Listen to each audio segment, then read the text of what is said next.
Hi, I'm Alicia. And I'm Robin, and you're listening to Bowel Moments, the podcast sharing real talk about the realities of IBD.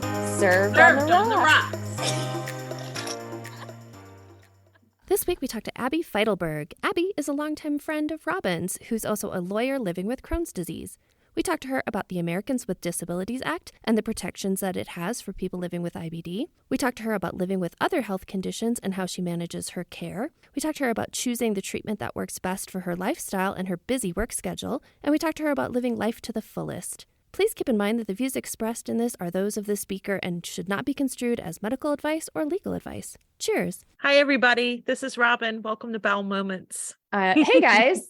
This is Alicia, and we are really excited to be joined by Abbe Feitelberg. Abbe, welcome to the show. We're so excited I'm excited to hear your story. Robin knows you, so welcome to the show. Hi, thank you for having me. I am very excited to hear your story. However, the first question we're going to ask you, unrelated to your IBD, is what are you drinking? I am drinking roasted peach tea. Very nice. I like that cup too. It's a nice big cup. That makes me happy. It's also got a bike on it, and that makes me happy. Yes, you're a biker. We will get to that. Cyclist. Or cyclist. Apologies. Exactly. She got a big old Harley in her garage. That's right. I mean, it's not out of the question. Cyclist. No, I mean, maybe she has both. We're not judging. No. I have no garage, so there is no Harley. Okay. Well, that's too bad. Robin, what are you drinking? I am drinking a blood orange mimosa. I mean, it's champagne and blood orange. That sounds delicious. I love blood orange. It's very nice. Yeah. I like it too. And I love champagne. So yes, you do. Appreciate that. What are you drinking, Alicia? I'm sticking with red wine today. I am not in my own home, which means that my bar is all elsewhere. So I'm sticking with red wine since it's easy. Abbe, again, we're so excited to have you on the show. Next question for you is tell us your IBD story. What brings you into our IBD community? So I started getting sick my senior year of high school and wasn't really able to eat and would get a ton of abdominal pain and nausea and vomiting when I would eat. And as a small 17-year-old, the doctors initially disregarded the blood work and decided I had an eating disorder. And it took about 4 months to find out I had a soft tumor in my gallbladder that was backing up into my liver. And so when they finally figured that out, they took my gallbladder out and I never really felt better. I would get really sick. I would have a lot of digestive issues, a lot of diarrhea when I ate and when I didn't eat. And when I would tell the doctors, the initial response I always got was, you ate something you shouldn't have because you don't have your gallbladder. So you must have eaten something fatty. And I wasn't I wasn't running around eating fried chicken and pizza for every meal, but I would get just as sick if I didn't eat something. And I went through all of college this way. And starting around my freshman year of college, I also was getting really bad skin reactions on my legs that I didn't know what that was until many, many years later. And I went through college this way. I went through law school this way, and I started practicing as a public defender, still having all of these challenges. And I was in court in the middle of a guilty plea and got this horrendous abdominal pain and nausea that I was just doubled over and had to run out of the courtroom because I thought I was going to get sick. And I guess the judge, who I was pretty close with, peeked up over, he looked up and said, "Where'd she go?" And someone said she left.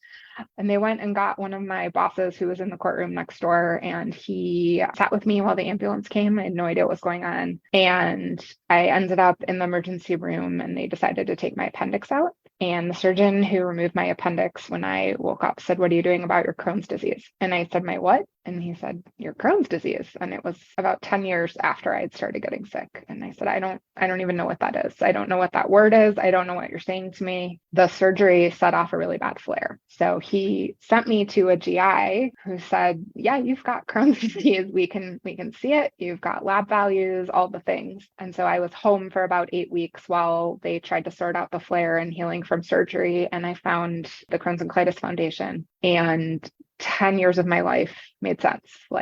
The skin condition, the abdominal condition, things going on with my joints, all of these things that I had no explanation for 10 years finally fit. And that was both a huge relief and also incredibly terrifying. So I started to learn about my disease and figure out a medication that would work for a little while. That's how I came to be a card-carrying Crohn. And yeah, it was really scary, but I also suddenly felt like, okay, at least I know that something is there and I'm not crazy and I didn't do this. I'm curious if when you did finally get to a GI that was like, this is Crohn's disease, having undiagnosed, untreated Crohn's disease for 10 years, it feels like there's a lot of damage that was done that may not be very easy to fix or repair. What did the doctor have to say about that? What was that like? So while having Crohn's disease explained to me, the GI that I went to initially, who didn't end up being my GI for a very long time, showed me both imaging from the scopes that he did, and then he also showed me imaging from the MRI. And the way that my Crohn's largely manifests is with thickening of the colon that actually looks like cobblestones if you see it on the imaging. So that's been sort of the progressive damage, has been that thickening. I didn't have, I guess, a traditional flare until I had that surgery. I just had like progressively not feeling well. And I would have periods of time where I felt like pretty okay. And then I would have periods of time where I would just be like really, really sick. And so as difficult as that was, I think I was really fortunate that that's how my Crohn's largely manifested, was with that thickening versus like huge amounts of inflammation that were causing other problems. It sounds like you are on treatment now and you found something that's working well for you, at least reasonably well, it sounds like.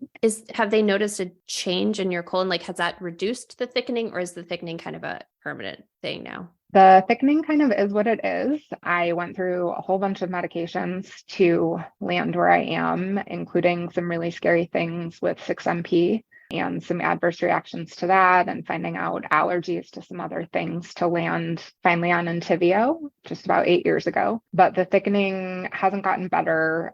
Had still a lot of polyps and things that need to be removed. And my colon has now decided it wants to be twisty. So that's really fun for scopes. And I've developed some sort of like the extras, like the Crohn's Plus, with some ankylosing arthritis and all of those things that play well in the autoimmune world that kind of go with each other. That's so frustrating. I think that's so hard to deal with.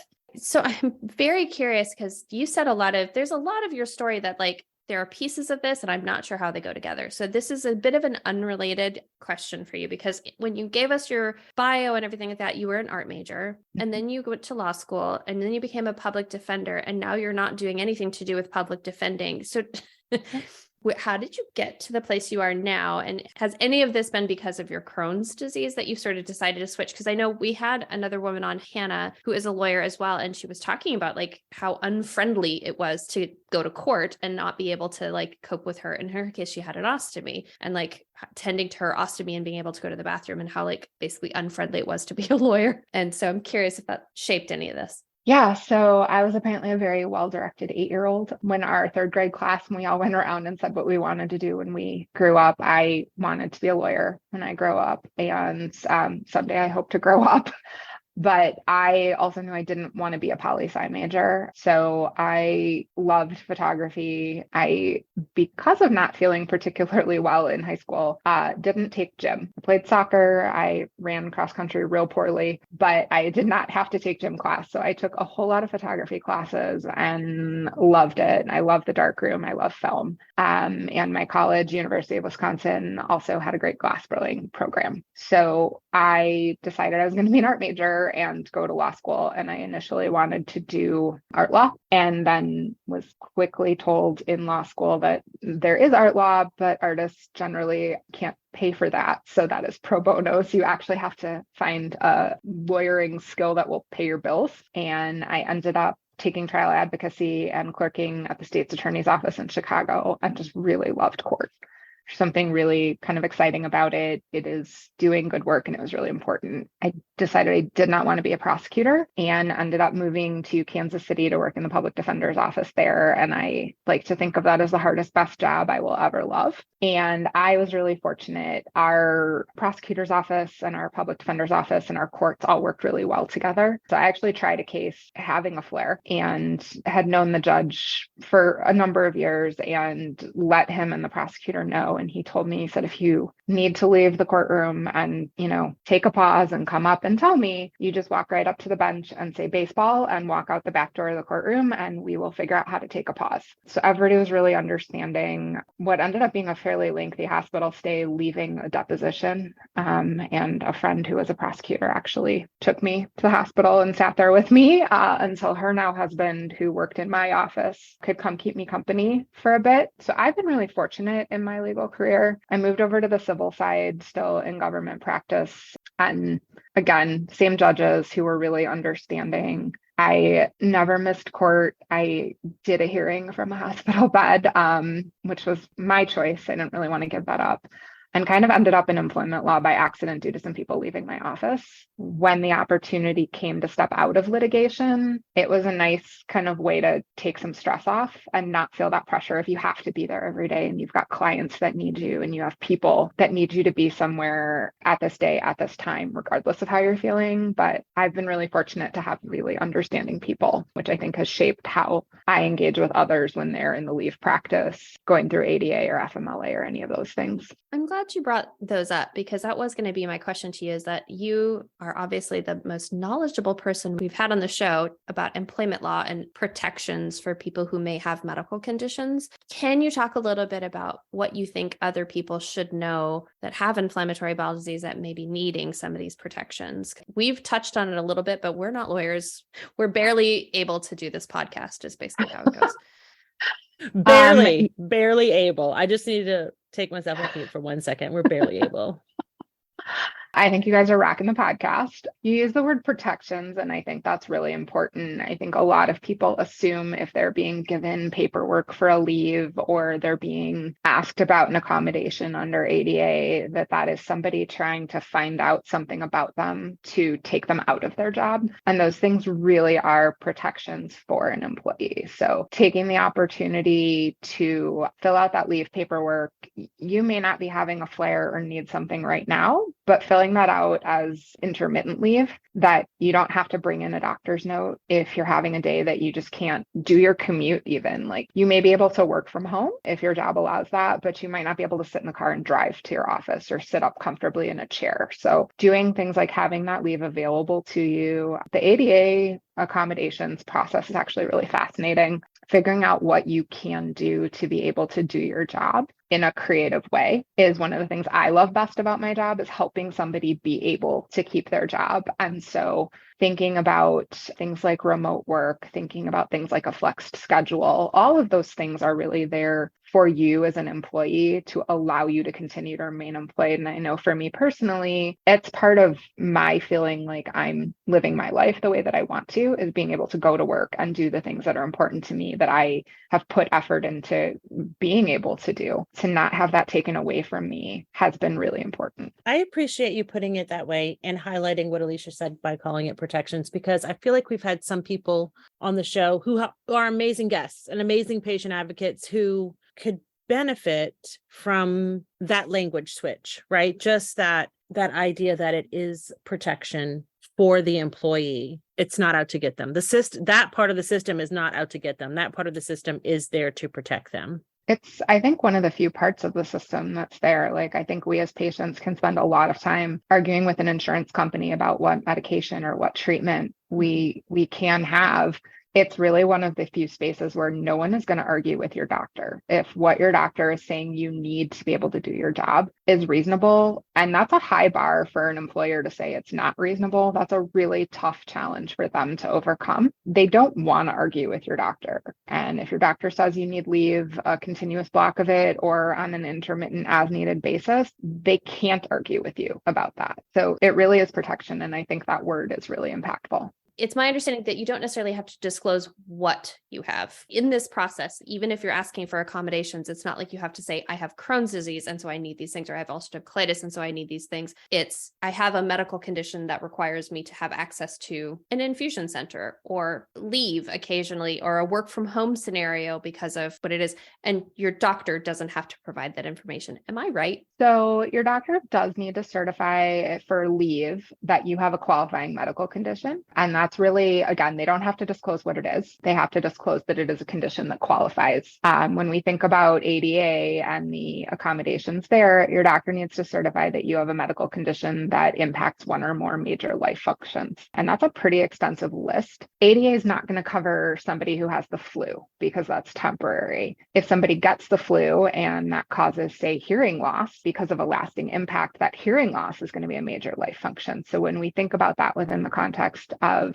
IBD, somebody who's having chronic pain or restroom issues or joint issues, all of those things are considered a major life function. And so what your physician is really doing is signing off that you have a qualifying condition, and they're being asked to give guidance on what supports or what sorts of things you might need to be able to perform the essential functions of your job. So they don't have to say, Abbe has this, Abbe has Crohn's, Abbe has migraines, whatever I have, but they need to say it is one of those conditions. They need to say it's a qualifying condition. That's the key word. Okay. Yep. So for example, at my job, I could go to my GI or my brandly new minted rheumatologist and all the cool kids have them and get this certification that I may need intermittent leave because of joint pain or my abdominal pain or whatever that is. Sometimes I'm symptomatic. So that would qualify for medical leave for what, like a day or 2 days or whatever. I would have to apply for the leave, but it'd be intermittent leave, not like a block of leave.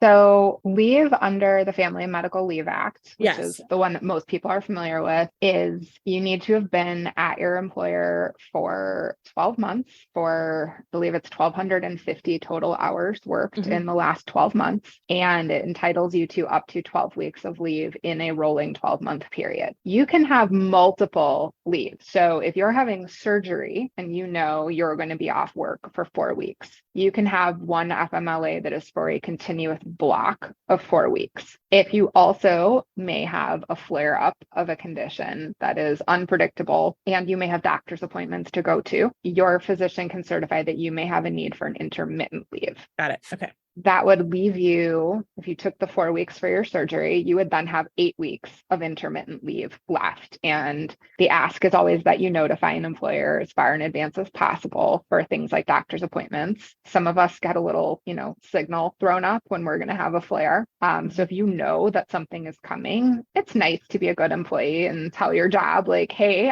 I'm not feeling great and I may not be in, but you're not obligated to do that for unpredictable chronic conditions where that's not possible. The reason that I'm asking that question and wanted a little bit of clarification is because sometimes people don't have paid time off or a lot of paid time off. And if they have a chronic illness like our listeners do, being able to request family medical leave may be an option for them to be able to attend their appointments or manage their disease if they don't have that paid time off or sick leave or whatever that looks like. So that leave can run concurrent to paid time off if you have it. If you don't have a leave bank, whether it's sick leave or a PTO bank, you're still entitled to that time off. Yes. Your employer doesn't necessarily need to pay you for it, but depending on what you're taking leave for and depending on what benefits your employer offers, that FMLA period may run concurrent to use of short-term disability. If that's a benefit that your employer offers, that may cover some of that. But again, it's really a protection for you to not run afoul of an attendance policy or needing to bring in notes or any of those things, to just be able to have that leave available regardless of what your accrued time off is. Under the ADA, though, it's really more a matter of like what accommodations would you need to do your job on a regular basis. So like Abbe said, it's like if you need to have work from home hours because it's just, right now you're experiencing a flare, you can still work, but you're working from home. Or, if you needed, if flexibility to do a home infusion or something like that. And so it's more a matter of like accommodations that would make you be able to do your job on a consistent basis all the time, not necessarily like, oh, I'm sick, so I need to have leave. So those are two different things, right? Yes. And if spoken like a lawyer, if you've used up all of your leave, but your physician says, hey, you're going to need 3 more weeks off, and then I think you can go back to work, leave can be extended as an accommodation. It usually needs to be for a defined, reasonable amount of time. So it's not going to be indefinitely. It is likely not going to exceed more than a month or 2, and your employer can ask for a review of that. So they're separate, but there is some overlap there. So if you have questions, talk to your HR or read your employee handbook? I would say if you have questions, reach out to HR. The employee handbook is going to kind of line out what's available to you. Mhm. But if you need to start the ADA process, reach out to your HR for the forms for your doctor. If you are off work for 3 consecutive days for the same health condition, so again, without telling your employer, hey, I'm off for 3 days because my Crohn's is flaring up, but I've been sick for 3 days with the same thing, or I'm in the hospital, your employer is actually obligated to notify you that you may be eligible for FMLA. That's not a guarantee of eligibility, but they need to tell you that you can apply for that. If they don't, please ask your HR for that paperwork and take that to your physician. And if you're in the hospital and not in a space to do that yourself, you can ask them to send that for you or ask them to provide that to someone that you designate to handle that paperwork for you. Now this makes me wonder, because you went through college and law school without an official diagnosis. Mm-hmm. So you didn't have any qualifying diagnosis to be able to use to ask for any accommodations when you were in school. How did that go? I didn't. It was challenging. Not having an official diagnosis was challenging, particularly in law school, because I was taking the train to school. So I was on public transportation. So needing to walk to the train, take the train 35 minutes to school, and then be in school. So there was a lot of quick exits from a classroom in the middle of a lecture to run to the restroom. There were a lot of days where I was having to ask someone to share notes with me, and law school's pretty competitive. So I was really lucky to have a good group of friends that we all, shared outlines, but it was really hard to talk to a professor and feel really anxious in that very competitive setting and not be able to explain why, because I didn't know myself other than I'm not feeling well and I can't get to class today. Yeah, that is super challenging, because especially when you don't have something to be able to point back to and say, it's this thing, this is why. But you're right, law school is very competitive. And so you don't want to single yourself out in that kind of way. You want to single yourself out in this in that I kick butt and, do the best preparation for law school. So that's really hard. And again, going back to sort of coping, figuring out how do you work within this structure and keep a job. One of the things that you mentioned is that you're on Entyvio. Mm-hmm. Entyvio is a lot of times like a 4 to 6 hour, sometimes longer process to get infusions, like when you go all the way through everything. So how are you accommodating that as part of your career as well? So I actually travel a lot for my job, and I have probably the last couple of jobs. And that makes it really hard to plan around a lot of things, particularly since that travel doesn't always come with a lot of notice. I actually have a port in my chest at this point. I don't have any peripheral vein access. So I got my port in 2015 and was still living in Chicago and would go to the infusion center. When I moved to Colorado and my insurance changed, my new GI said, you can do this at home, which was like earth shattering to me, to not have to drive a half an hour each way, be in an infusion center with a whole ton of other people that I didn't know and didn't particularly feel very comfortable with. I basically plan my job around my infusions, that I know I need to be home to get my medication when it's delivered so it can be refrigerated. And I know that I need to be home for at least a half a day. And there have been a number of days where I get that infusion in the morning and then hop on a plane that night, or come home that morning and get my infusion after work. So I think having that flexibility to do that at home has been a game changer for me, to not have to worry about, do I need to be in my office? Am I going to be available for this? Do I have to work around meetings? So all of that has been hugely beneficial for me. Did you have any concerns about, because if it's one person coming to your home, one nurse coming to your home to do the infusion, did you have any qualms about if you had an adverse reaction or anything like that? Just because, that's a little bit different than being like in a setting, like in a hospital setting or in an infusion center where there's maybe more people and staff. I had been on Entyvio for just about a year when I moved to Colorado. And so I hadn't had any reactions when going to the infusion center. They do send the medication with epinephrine. Oh, wow. That you keep on hand just in the event that you need it. My concern was actually more with my port functioning properly. I have some neurology conditions that mean I can't have things like cath flow sit for too long if my port gets a clot in it. So that's always like a little anxious for me of if my port's not working, I'm going to have to get in touch with my GI, get into interventional radiology, have some diagnostics done to figure out why. And I've had it replaced once already. So I'm always like particularly nervous about it until it's going well. I've been really fortunate to have some very patient understanding nurses who are really good at distracting me from that little bit while they're accessing it. But I have not had a reaction to Entyvio. I had a reaction to Remicade years ago, and it was about 45 minutes into my first infusion, and that was being done in my physician's office. So that was handled pretty easily.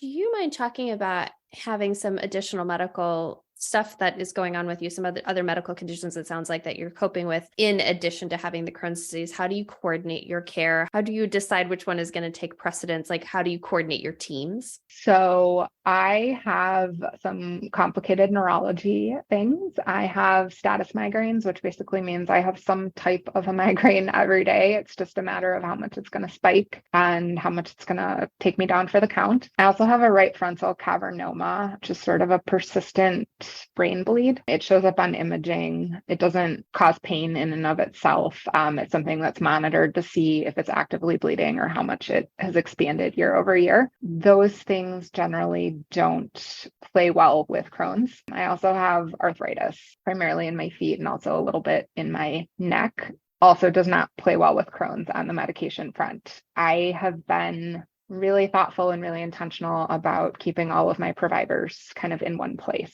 So everybody that I see here is in the same hospital network. So they can all see all of the test results, all of my blood work every 6 weeks, all of those things to make sure that one medication isn't causing a problem for another condition. And particularly with my rheumatologist, she treats a lot of my GI's patients. So she was actually a referral from him when I started having issues. And she is very, very thoughtful about not doing anything that is going to aggravate or exacerbate what my GI has spent a lot of time and energy managing. And I think generally the way that I kind of approach all of those conditions is to sort of prioritize what's giving me the most problem at any given time without doing anything that is going to cause a lasting problem for any of them. So it's just sort of what's the squeaky wheel on any given day. But I'm so curious about what you're doing for your migraine, because I had a constant headache for 7 years. So I totally understand what you're talking about. And it would do exactly what you're talking about. It would spike up. So that it's like, okay, now I'm out. Now I got to go to bed for a little while. But like 7 years straight, never went away. Yeah. So my migraines went into status right after law school the first time. So like 0405, and I had them broken with DHE infusion. Okay. And then used to take that as a nose spray. And it was really, really effective as a rescue medication, along with shots of Toradol. Toradol is contraindicated for Crohn's. I didn't have my Crohn's diagnosis at that point. So I was taking all these nice injections that were probably making things worse. And then DHE kind of stopped working. And they went back into status in like 2014, 2015. So we tried Botox and it actually made everything worse. I went to a specialty clinic in Michigan that tried a number of things to try to break it again. And at this point, I have sort of a medicine chest of a bunch of different things that I throw at it, including my own personal supply of inhaled ketamine, which is really oddly dissociative. And I'm not sure how people take that recreationally, but usually I'm just trying to take something that will knock it down enough so I can try to sleep and manage the nausea. But it's really kind of amazing what you just learn to deal with, the same way I think that everyone does with their IBD, of what do you just kind of learn to, muddle through. So yeah. I've been kind of quiet on this episode because I've known Abbe for 12 years now.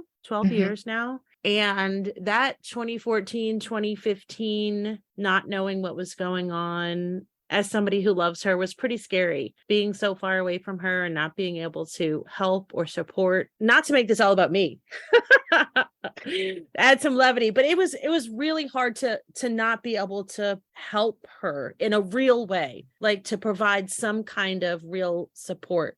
Yeah, I don't know what else to say. I'm like trying not to get choked up. You're really sweet. And so I came to know Robin I guess, a year or two after Crohn's almost killed me. And I think just by nature, we're all kind of fixers and helpers. And so knowing that somebody you care about as a friend is in pain or unhappy or suffering in any way and not being able to fix it is sometimes harder than fighting your own disease.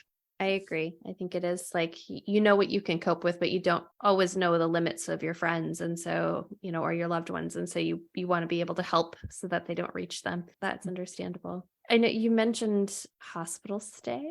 Yeah. Do you want to go there? We don't have to, but we can. Yeah, no, I think it's kind of comical to me that it's like slipped in the big picture of things, because it's an afterthought after everything else. It's, oh yeah, I was in the hospital. It was pretty severe. Mm-hmm. So in January of 2010, I started just not feeling well, like huge amounts of abdominal pain that were really atypical. I was feeling kind of jaundiced, and I'd been jaundiced when things were acting up with my gallbladder. So I kind of knew what that looked like, but I was really feeling miserable. And I went to the emergency room. And I think everybody that has ever been to the emergency room knows that that's not any place we usually volunteer to go. And I went, and they did a bunch of blood work and said, your liver enzymes are elevated. And I was taking 6-MP at this point. And they said, well, your liver enzymes are elevated and you're also having a flare. So they put me on prednisone and sent me home. And I tried a case on a Friday. And on Saturday, woke up just like doubled over and feeling miserable, and called my GI. And he said, go back to the emergency room. I'll tell them you're coming. And I went to the emergency room. They said, your blood work is off and you're in a lot of pain and we're not really sure what's going on. So they admitted me with what everybody just assumed was a flare. And at this point, I was also getting sores on my bottom lip, like almost like blisters. And I was getting bloody noses. And I ended up in the hospital for 28 days. There's a week of that I don't remember at all. And what was happening was my immune system shut down entirely. I didn't have any working bone marrow, and my liver was starting to fail. And my GI was treating what he saw. And so the blisters on my bottom lip were the start of thrush from the 6-MP. And I kept telling people I was getting a bloody nose, and no one was listening. And they finally figured out it was because my immune system wasn't working. My blood counts were dropping. So a bunch of transfusions and some Neupogen shots, and stopping the mercaptopurine, the 6-MP, because I was having a reaction to it. It was building up. My body wasn't processing it out. Had basically turned off my immune system entirely. And that was the point when they told me, we don't know how to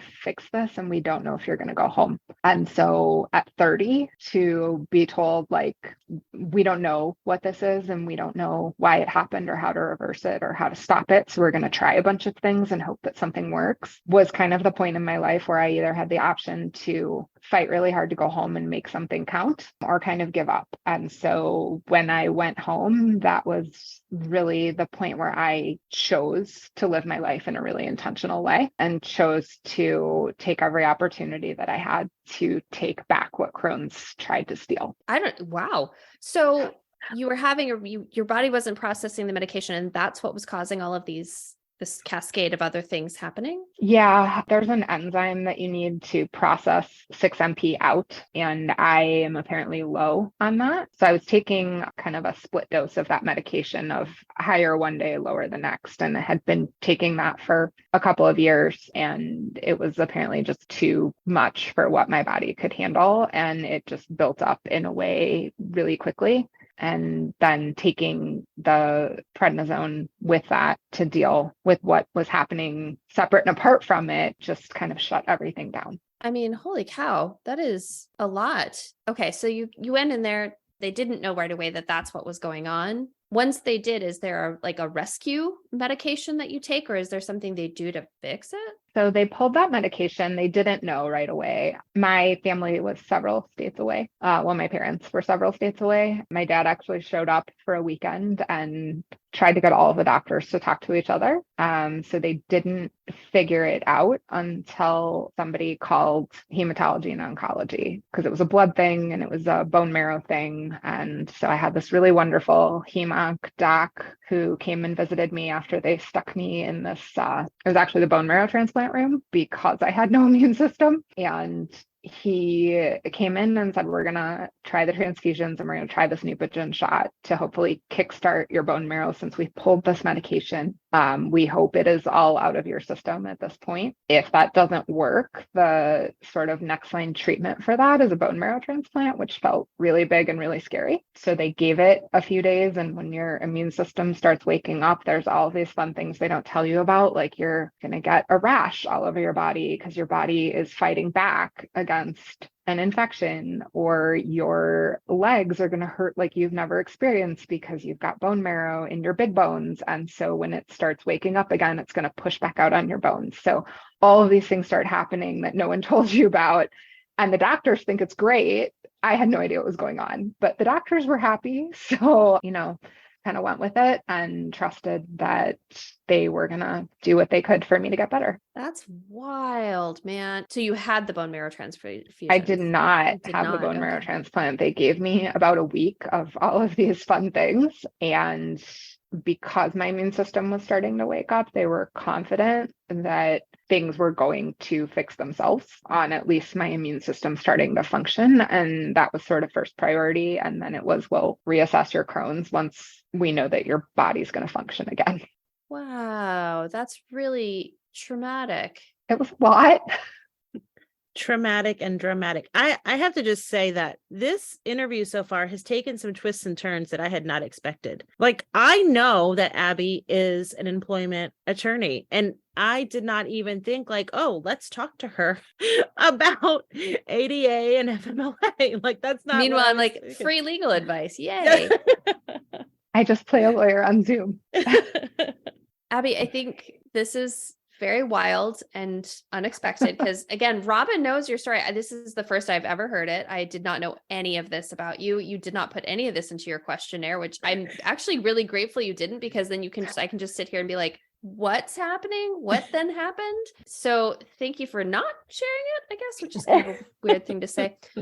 But the one thing you did put on your questionnaire is this idea of not suffering, but fighting, the word suffering in quotes in particular, because nobody can see me doing it. So talk a little bit about that, how you're living your life in that way. Yeah. So I have a good friend, Megan Starshak, who is also a big cyclist and a team challenge participant and just an all around really good human. And she started an online support group several years ago called the Great Bowel Movement. And she came back from a conference several years ago and shared that they were asked at the conference to define their life in one sentence. And I thought about my sentence and I thought, how do I do that? Like, how do I break down who I am into one sentence? And what I came up with is crazy beautiful. And I don't always know what the crazy is, but it all rolls into beautiful. And so I think that taking that perspective and understanding that words matter,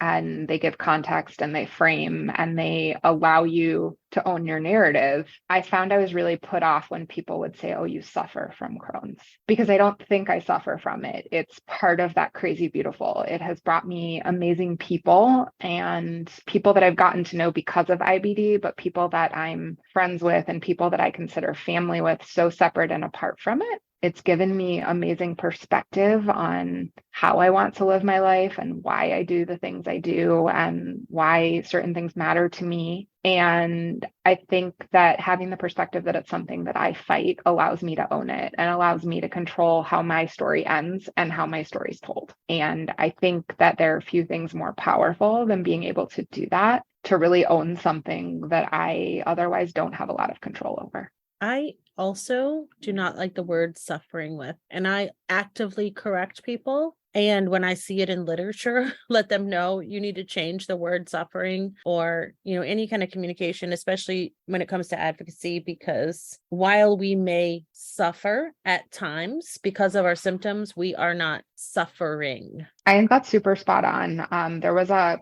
campaign that made the rounds on social media from the Cincinnati Police Department several years ago of them trying to talk about gun violence with someone that had an ostomy, that said, like, this person made poor choices and they now have an ostomy. And a lot of people very publicly railed against that. I happen to have a friend who knew the police chief, and I got his personal email and I messaged him offline and explained to him that for a lot of people, that gives them back an amazing quality of life. And to frame it in a way that is negative is really detracting from the lives that people have fought really hard to have. And he responded really thoughtfully. They were trying to explain this individual had been involved in some criminal activity and it was the result of gun violence, but he understood and appreciated the perspective and they took the ad down. And so I think taking the opportunity to have that framing and to do that advocacy and to correct those misconceptions can be so important to somebody who isn't comfortable speaking up for themselves or hasn't found that voice or doesn't have that support system, to be able to do that in a way that is meaningful, not only for me, but for the IBD community as a whole.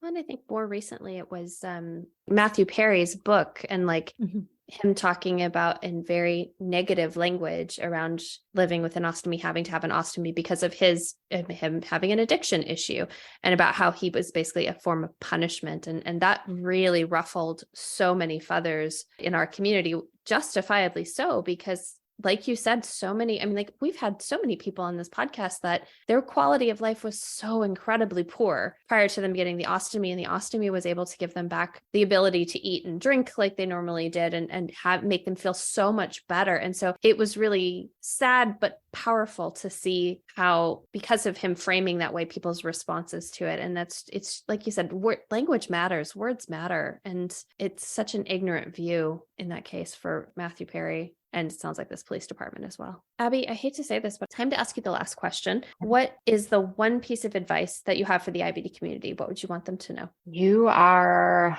stronger than the disease can ever be, and you can live and do live absolutely amazing lives because of and in spite of your disease. It is not a weakness. It is not a flaw. It's not a bad thing to say you're tired because of it. And it's not a bad thing to lean on the people around you when you don't feel like you have the fight in you. But we as a community do amazing things with our lives, and that should be celebrated and highlighted. And it's a good thing. That's one of the things that's been so powerful and interesting and amazing about getting involved again, not having inflammatory bowel disease kind of coming into this community, is it's so incredibly uplifting that like on those days when you're not feeling like maybe you have the strength or that you're not feeling like you're fully capable of coping, there's always going to be somebody who's got an encouraging word for you, or like is going to be able to provide those tips and tricks and tools that we know that might be able to help you get through. So I think it's been really it's incredibly powerful to see.